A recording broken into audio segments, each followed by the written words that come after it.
You ask Tiger to solve. This deals with linear equations with one unknown. The final result is x equals negative 298 over 17. Let's solve it step by step. Simplify the expression. Simplify the arithmetic.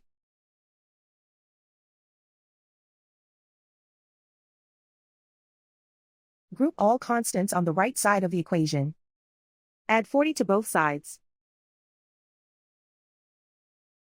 Simplify the arithmetic.